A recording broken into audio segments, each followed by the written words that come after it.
Friends, I hope आप लोग अच्छे होंगे। चलिए फिर से एक बार स्टार्ट करते हैं। क्वेश्चन नंबर 2, अनसॉल्व्ड क्वेश्चन, और समझने की कोशिश करते हैं कि इसमें दिया क्या है। तो एक बार फिर से मेरे चैनल टोटल अकाउंटिंग में आप सभी लोगों का स्वागत है, और मैं उन सभी लोगों का धन्यवाद करता हूं जिन्होंने अब तक मेरे चैनल को सब्सक्राइब किया और लाइक किया और शेयर किया है। यदि आपके पास फिज़िकल बुक है तो आपको समझने में बहुत इजी होगा, और पीडीएफ फाइल है तो भी बहुत ही आसान पड़ेगा समझने में। तो एक बार चलते हैं और समझते हैं क्वेश्चन में दिया क्या है। Question number 2, Leela, Manda and Kunda are partners in the firm Janaki Stores.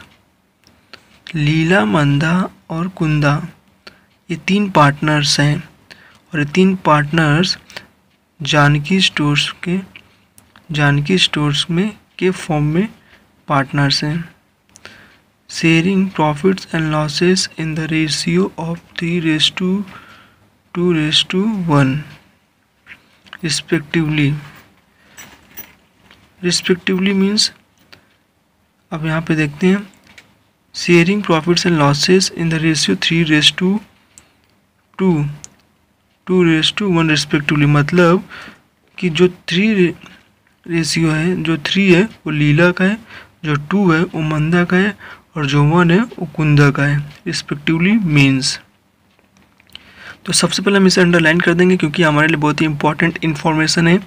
Leela, Manda and Kunda are partners in the firm Janaki Stores sharing profits and losses in the ratio of 3:2:1 respectively.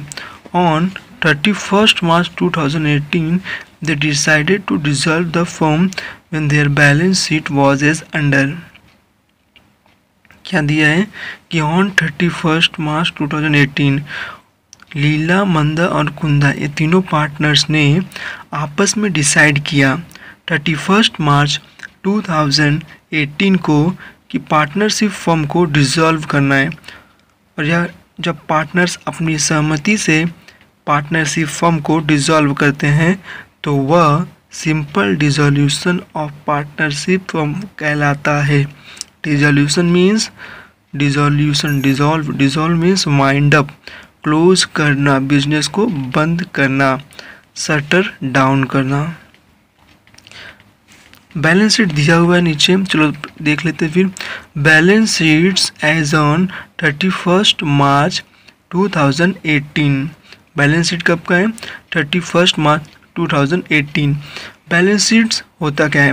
Balance sheet means, balance sheet it is an statement showing financial position of the business.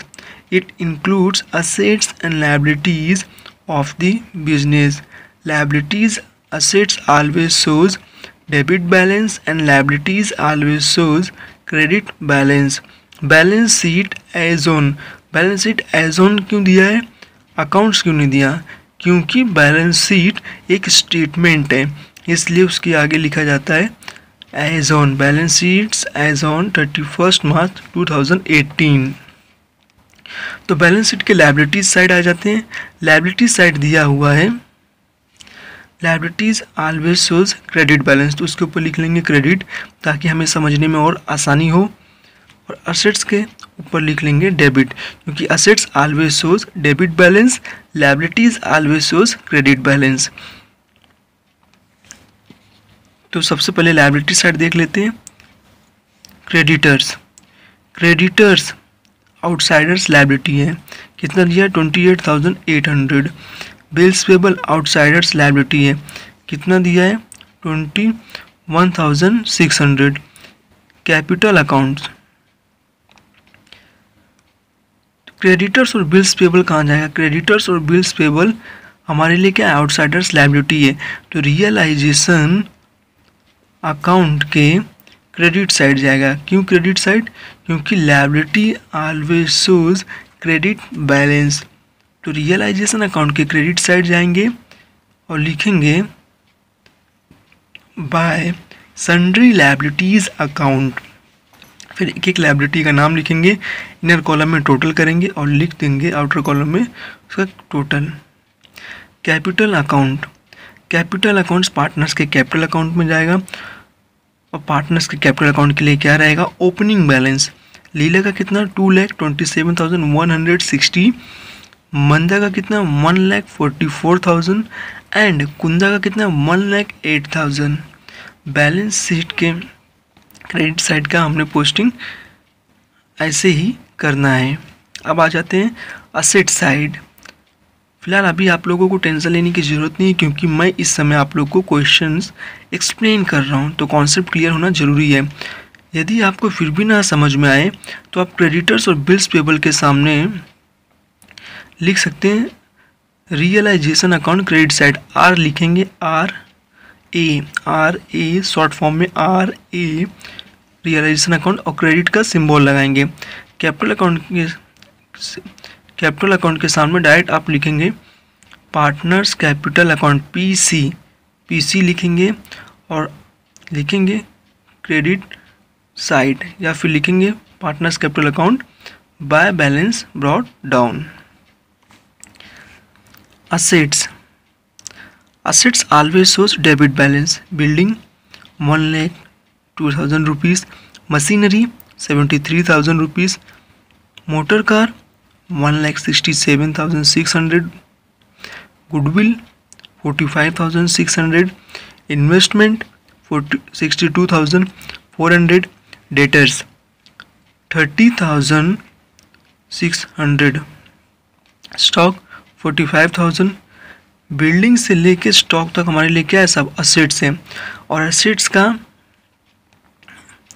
एक ही side है realisation account के debit side, और लिखेंगे क्या, to sundry assets account. Inner column में सब amount लिख कर टोटल लिखेंगे आउटर कॉलम में। यहाँ से बिल्डिंग से लेके स्टॉक तक शॉर्ट फॉर्म में हम लोग जानकारी के लिए अपने लिखेंगे आर ए रियलाइजेशन अकाउंट और डेबिट का सिंबल लगा लेंगे डेबिट साइड। बैंक अकाउंट में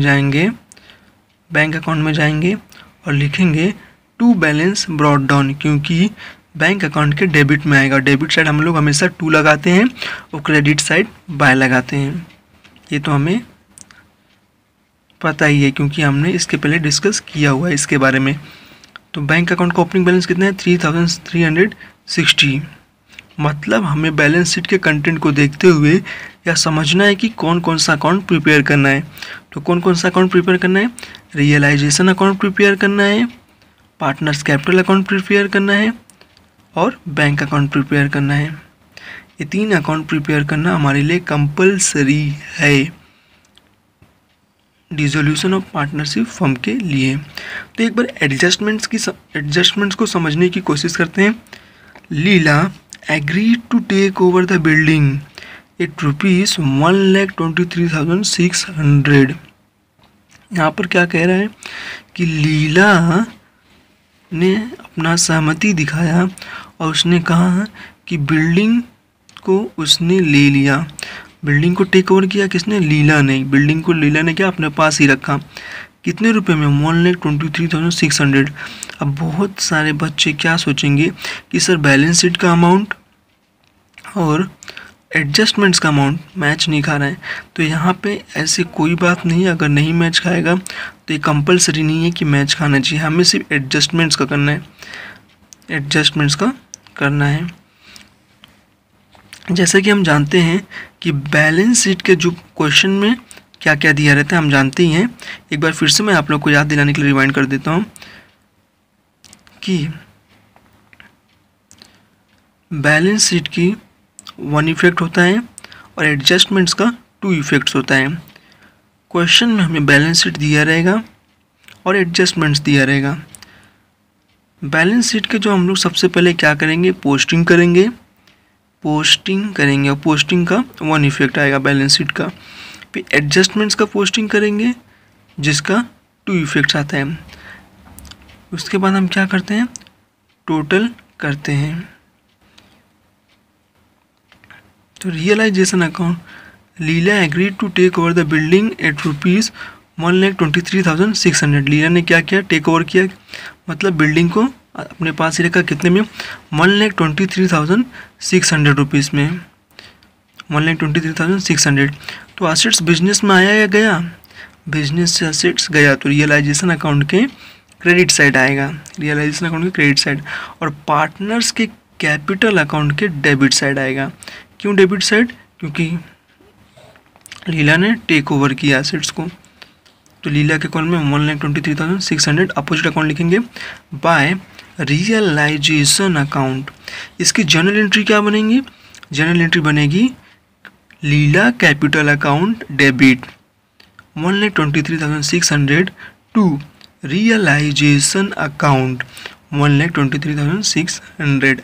नरेशन क्या लिखेंगे, being building taken over by Leela, Manda took over goodwill, stock and debtors at book values and agreed to pay creditors and bills payable.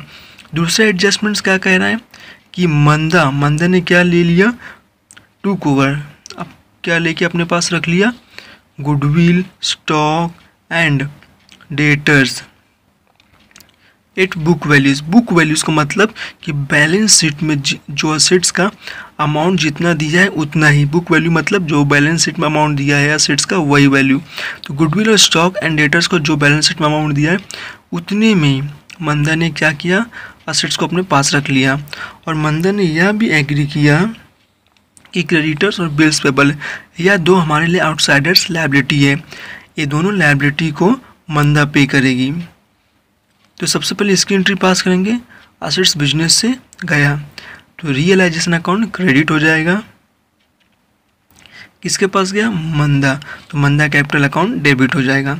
तो general entry क्या बनती है, Manda capital account debit to realisation account. Liability के लिए entry क्या बनेगी, realisation account debit to Manda capital account, realisation account debit to Manda capital account.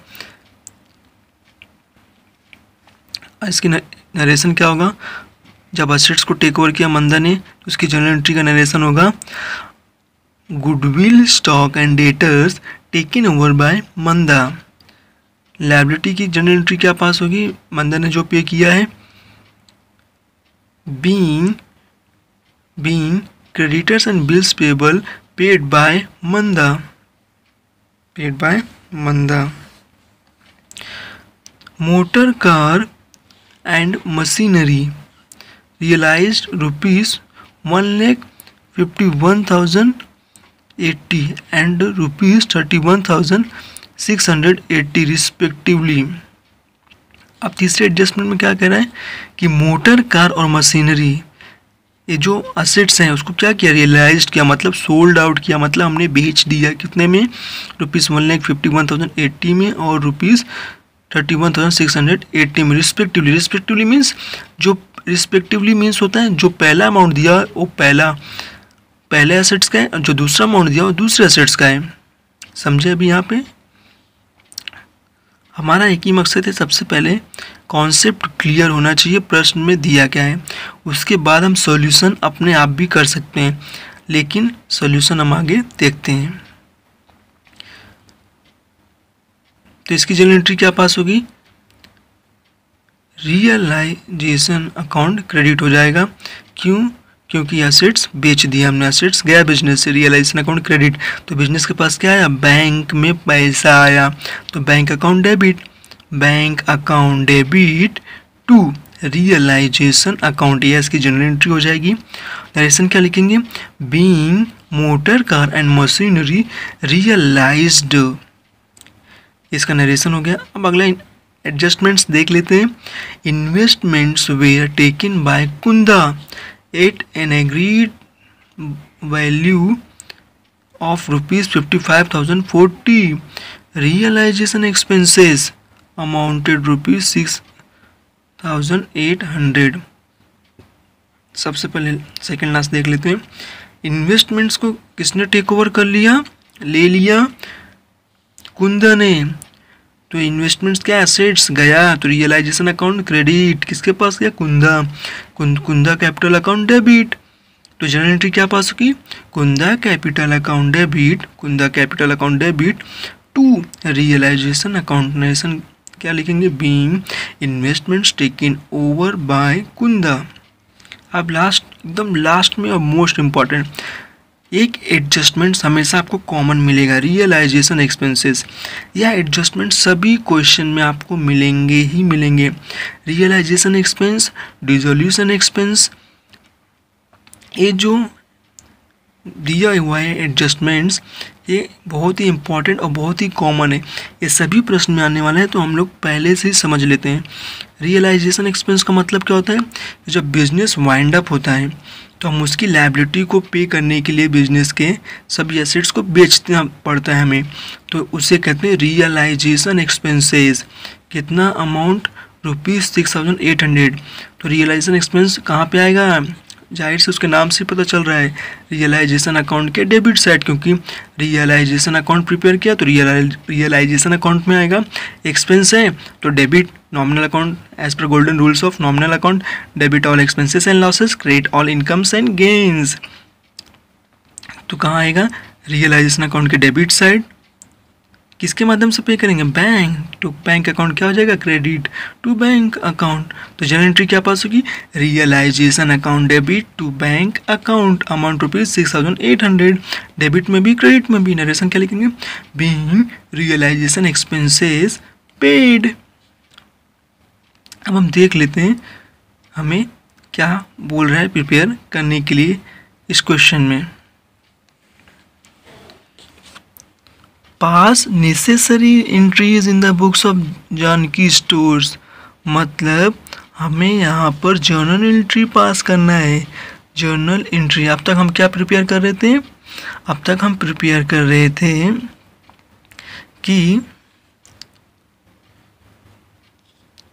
Realisation account, partners capital account और cash या फिर बैंक अकाउंट में से कोई एक, लेकिन यहाँ पर हमें जर्नल एंट्री प्रिपेयर करना है। इसीलिए मैंने क्वेश्चन में आपको पहले ही बताया था कि हम अकाउंट्स के साथ साथ जर्नल एंट्री बनाना सीखेंगे, जर्नल एंट्री बनाना सीखेंगे। तो कभी भी जर्नल एंट्री पास करने के लिए एग्जाम में आएगा तो सबसे पहले realisation account, partners capital account, partners capital account और बैंक अकाउंट, ये तीन चीज़ कॉमन है, प्रिपेयर कर लेंगे, उसके बाद ही जर्नल एंट्री पास करेंगे। डायरेक्ट जर्नल एंट्री पास करेंगे तो शायद मार्क्स मिले भी या फिर ना भी मिले, लेकिन उसका रूल है कि सबसे पहले रियलाइजेशन अकाउंट, पार्टनर्स का कैपिटल अकाउंट और बैंक अकाउंट प्रिपेयर या फिर कैश अकाउंट प्रिपेयर करेंगे, फिर तभी जर्नल एंट्री पास करेंगे। तो चलिए फिर हम एक बार फिर से देख लेते हैं सम्स के सॉल्यूशन के साथ। यहाँ पर मैंने आपको एक्सप्लेन कर दिया क्वेश्चंस। तो फिर चलिए फ्रेंड्स हम लोग पोस्टिंग करना स्टार्ट करते हैं। Liabilities, liabilities always shows credit balance, तो रियलाइजेशन अकाउंट के क्रेडिट साइड आ जाएंगे, क्रेडिट साइड आ जाएंगे। लेकिन मैं सबसे पहले पोस्टिंग करने से पहले उन सभी लोगों को बताना चाहूँगा कि हमें बनाना क्या है रियलाइजेशन अकाउंट। तो realisation in the books of Janaki Stores लिखेंगे ऊपर, और रियलाइजेशन अकाउंट डेबिट साइड और credit side, debit side particulars amount amount, credit side particulars amount amount. और पार्टनर्स के कैपिटल अकाउंट में partners capital account debit side और credit side, debit side particulars Leela Manda Kunda, जितने partners रहेंगे उतने पार्टनर्स के capital account में कॉलम बनेंगे। 3 पार्टनर्स है तो 3 कॉलम, 2 पार्टनर्स है तो 2 कॉलम पार्टनर्स के लिए। क्रेडिट साइड पर्टिकुलर्स में Leela Manda and Kunda. Bank account prepare करेंगे, bank account debit side particulars amount, single ही कॉलम रहेगा बैंक अकाउंट और कैश अकाउंट में। Bank account credit side particulars amount, बस ये 3 ही अकाउंट हमें यहाँ प्रिपेयर करना है। प्रिपेयर करते समय एग्जाम में भी और अभी भी हमेशा आमने सामने ही पेज लेना है, ताकि एग्जामिनर को चेकिंग करने में अच्छा और इजी पड़े। तो लायबिलिटीज़ ऑलवेज शोज हमने देखा क्रेडिट बैलेंस, तो रियलाइजेशन अकाउंट के क्रेडिट साइड आ जाएंगे। रियलाइजेशन अकाउंट के क्रेडिट साइड लिखेंगे bye sundry liabilities account, underline करेंगे, एक लायबिलिटी का नाम लिखेंगे, एक लायबिलिटी का नाम लिखेंगे। क्रेडिटर्स 28,800, बिल्स पेबल 21,600, टोटल करेंगे। कैलकुलेशन हमेशा इनर कॉलम में होता है और उसका जो भी टोटल आता है वो आउटर कॉलम में आता है। 50,400। बैलेंस शीट के आउटसाइडर्स का लायबिलिटी का हमने पोस्टिंग कर दिया रियलाइजेशन अकाउंट में। अब क्या बचा, पार्टनर्स कैपिटल अकाउंट। तो पार्टनर्स कैपिटल अकाउंट के लिए पार्टनर्स कैपिटल अकाउंट के क्रेडिट में आ जाएंगे। क्यों? क्योंकि liabilities always shows credit balance. तो पार्टनर्स कैपिटल अकाउंट में पार्टनर्स कैपिटल का नाम नहीं लिख सकते, क्योंकि जिसका अकाउंट प्रिपेयर करते हैं उसके अकाउंट में उसका नाम नहीं लिखते हैं। तो यह क्या हो जाएगा पार्टनर्स कैपिटल अकाउंट के लिए ओपनिंग बैलेंस। तो लिखेंगे by balance brought down. By balance brought down, by क्यों? क्योंकि क्रेडिट साइड हमने लिखा है, और बैलेंस ब्रॉट डाउन क्यों? क्योंकि ओपनिंग बैलेंस है। तो लीला का 2,27,160 उसके कॉलम में लिख दिया, मंदा के कॉलम में लिख दिया 14,000, 1,44,000 और कुंदा के कॉलम में लिख दिया 1,08,000 rupees.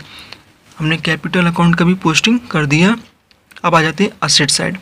Assets always shows debit balance.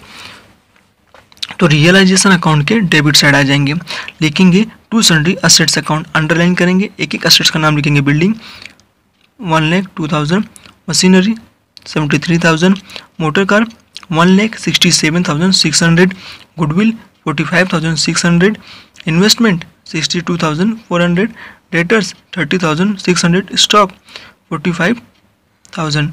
Total कर लेंगे हम लोग, कैलकुलेशन करेंगे इनर कॉलम में, टोटल लिखेंगे आउटर कॉलम में 5,26,200। हमने कर लिया टोटल। असेट्स की सभी पोस्टिंग हमने कर लिया है। अब क्या बचा, बैंक। तो बैंक अकाउंट में आ जाएंगे, बैंक अकाउंट के डेबिट साइड, क्योंकि assets always shows debit balance. तो बैंक अकाउंट में बैंक अकाउंट का नाम हम लोग नहीं लिखेंगे, लिखेंगे टू, डेबिट साइड इसलिए हमने 2 लगाएंगे और लिखेंगे balance brought down. Bank account के लिए यह क्या है, ओपनिंग बैलेंस है, कितना 3,360 हो गया। आई होप आप लोग को समझ में आया रहेगा। अगर फिर भी नहीं समझता है तो आप मुझे कमेंट करके पूछ सकते हैं, क्योंकि मैंने बैलेंस शीट का पोस्टिंग अब तक कर दिया है। अब एडजस्टमेंट्स की तरफ बढ़ते हैं। एडजस्टमेंट्स में पहला एडजस्टमेंट्स क्या है, Leela agree to take over the building at ₹1,23,600, 1,23,600। तो लेकिन उसके पहले हमें क्वेश्चन में क्या दिया था, जर्नल एंट्री। तो जितना भी हमने अब तक पोस्टिंग किया है बैलेंस शीट का, चलते हैं उसकी जर्नल एंट्री पास कर लेते हैं, ताकि हमें और इजी पड़े समझने में जर्नल एंट्री।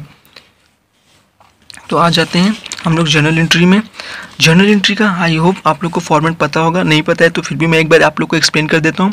सबसे पहले ऊपर लिखेंगे in the books of Janaki stores, journal entries, date, यहाँ पे डेट तो दिया नहीं है तो डेट को स्लैश करके सीरियल नंबर लिख लेंगे उसी में, डेट के साथ particulars, LF, LF means ledger folio, मतलब page number of the ledger, debit amount in rupees, credit amount in rupees. और जर्नल एंट्री भी हमें यह ध्यान रखना है कि जर्नल एंट्री के लिए पेज हमारे पास आमने सामने ही होने चाहिए, ताकि हमें भी समझने में इजी हो और एग्जामिनर को भी समझने में इजी हो। तो सबसे पहले पहला क्वेश्चन देख लेते हैं, realisation account debit. Journal entry क्या पास हुआ था, असेट्स का realisation account debit to sundry assets account दिया था। जब हमने असेट्स की सभी पोस्टिंग कर दिया रियलाइजेशन अकाउंट में, तो असेट्स कहाँ जाते हैं, रियलाइजेशन अकाउंट के डेबिट साइड। तो जर्नल एंट्री क्या बनती है, रियलाइजेशन अकाउंट डेबिट। तो रियलाइजेशन अकाउंट का डेबिट का टोटल कितना है, 5,26,200, और हमने लिख दिया और क्रेडिट कॉलम में डैश कर दिया। टू सन्ड्री असेट्स था अकाउंट था, तो सन्ड्री असेट्स अकाउंट ना लिख के एक एक असेट्स का हम लोग नाम लिखेंगे। तो to building account credit column में 1,02,000, to machinery account 73,000, to motor car account 1,67,600, to goodwill account 45,600, to investment account 62,400, to debtors account 30,600, to stock account 45,000। हमने पोस्टिंग कर दिया। अब सबसे इंपॉर्टेंट नरेशन लिखना। नरेशन क्या लिखेंगे, बीइंग सन्ड्री असेट्स ट्रांसफर्ड, कहाँ किया, transferred to realisation account. Being sundry assets मतलब बैलेंस शीट का जो असेट्स था हमने ट्रांसफर कर दिया कहाँ, रियलाइजेशन अकाउंट में। टोटल डेबिट का टोटल जो भी है क्रेडिट का टोटल से मैच होना चाहिए, तभी हमारा सम राइट होगा। अब देखते हैं सेकेंड एंट्री क्या दिया है। सेकेंड एंट्री दिया था लायबिलिटी की पोस्टिंग करना। तो क्रेडिटर्स लायबिलिटी क्या था, रियलाइजेशन अकाउंट के क्रेडिट साइड था, रियलाइजेशन अकाउंट के क्रेडिट साइड था। जैसे हम देख लेते हैं यहाँ पे सन्ड्री असेट्स रियलाइजेशन अकाउंट के डेबिट साइड है, तो क्या हमने लिखा, realisation account debit to sundry assets account. Sundry assets में क्या लिखा, एक एक असेट्स का नाम लिख लिया हमने। नरेशन लिख लिया, नरेशन क्या लिखा, sundry assets transferred to realisation account. अब क्या दिया है, लायबिलिटीज़ का पोस्टिंग करना है। तो रियलाइजेशन अकाउंट क्या हो रहा है, क्रेडिट हो रहा है, और सन्ड्री लायबिलिटीज़ अकाउंट क्या हो रहा है, डेबिट हो रहा है। बाय लिखा है तो डेबिट हो रहा है। तो हम यहाँ पे सन्ड्री लायबिलिटीज एंट्री क्या पास करेंगे, सन्ड्री लायबिलिटीज अकाउंट डेबिट। तो लेकिन सन्ड्री लायबिलिटीज अकाउंट डेबिट हो रहा है, तो एक एक लायबिलिटी का नाम लिखेंगे, creditors account debit, bills payable account debit to realisation account, creditors account debit, bills payable account debit to realisation account. जैसे कि हम देख लेते हैं, creditors account debit 28,800 debit column में, bills payable account debit 21,600 debit column में, credit column को हमने डैश रख दिया, टू रियलाइजेशन अकाउंट डैश किया क्योंकि क्रेडिट हो रहा है, तो क्रेडिट कॉलम में 50,400 टोटल हमने कर दिया, इसका इतना आया। रिलेशन क्या लिखेंगे, being sundry liabilities transfer to realisation account. Balance sheet की जो लायबिलिटी थी हमने कहाँ ट्रांसफर किया, रियलाइजेशन अकाउंट में। अब तीसरी एंट्री एक बार देख लेते हैं। तीसरी एंट्री क्या दिया था, partners capital account debit, partners capital account हमने क्या किया, पोस्टिंग किया। तो ओपनिंग बैलेंस है, ओपनिंग बैलेंस की जनरल एंट्री पास नहीं होती है और क्लोजिंग बैलेंस की भी जनरल एंट्री पास नहीं होती है।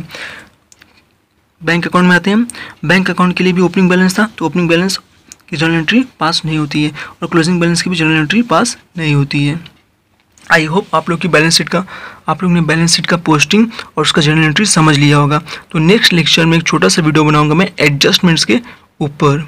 जय हिंद। और इसी तरह आप लोग मुझसे प्यार करते रहिए, अपना सब्सक्राइब करते रहिए और चैनल को लाइक करते रहिए। आई होप आप लोग को समझ में आया रहेगा, और फिर भी नहीं समझा तो मैं और कोशिश करूँगा कि आप लोग को और इजी तरीके से समझाने की कोशिश करूँ। जय हिंद फ्रेंड्स। तो इसी तरह आप पढ़ते रहिए, हंसते रहिए, खेलते रहिए और मेरे साथ मतलब टोटल अकाउंटिंग के साथ कुछ नया सीखते रहिए। जय हिंद।